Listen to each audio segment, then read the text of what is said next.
Good afternoon, everybody on YouTube. This is Rick Thomas from Obsolete Video Services. Today, I am going to do another short video. I did have a few emails about this, and I just want to give you guys a little idea of other things you can do. During the restoration of this Ampex 7500, I kind of got lucky when I got the machine because this guy, he had this schematic. You know, it's completely yellow. Looks like it's been in storage for a long time, probably in a shed or a barn.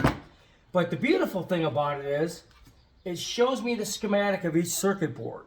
Now, sometimes the boards don't match the schematic, okay? The schematic itself is really the way it should be, but sometimes they would substitute stuff on the boards that would do the same job. So sometimes I like to double check to make sure something wasn't substituted, that wasn't correct, that won't work right, and it doesn't match up to what the schematic says. If you got a schematic, make sure you double check your boards with the design and what's on the board with the circuits and things like that. You want to just make sure everything is up to par, because they did change these boards from model to model, and sometimes they would use other parts that would substitute for parts that did the same job, and you might have those parts but you don't have the originals, and you could still use the substitutes. You know what I'm saying?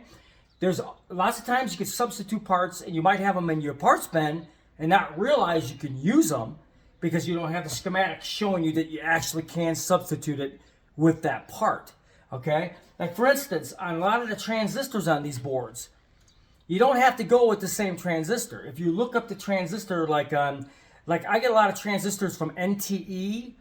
They have a website you could put in the transistor part, and there's like 18 different substitutions for that transistor.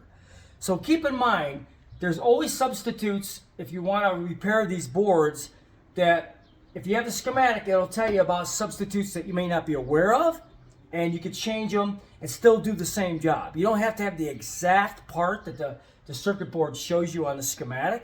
It will give you listings of substitutes, just like capacitors. Sometimes you could go higher values, sometimes you go lower values. It just depends on the capacitor and what board and what job it's doing, okay? In electronics, you got to understand there's always some leeway, some give, where if you don't have something exactly right, you can have a substitute a little higher, a little lower, or a substitute to a part that subs to like 5 or 10 of the same part. It just depends on the type of repair you're doing. But I like to always sometimes double check. I just pulled the service manual out, and it's kind of curious because I'm looking through the service manual, and of course, as I suspected, the belts for this unit that are listed, you know, they have substitute part numbers. I don't have an Ampex substitute part number for actual sizes of these belts. It's just an Ampex number, which does me absolutely no good. And also I did searches for belts for this, just out of curiosity. And of course I already knew I couldn't find the belts for it, but you already know I just got a fantastic belt kit, and I'm sure those will work.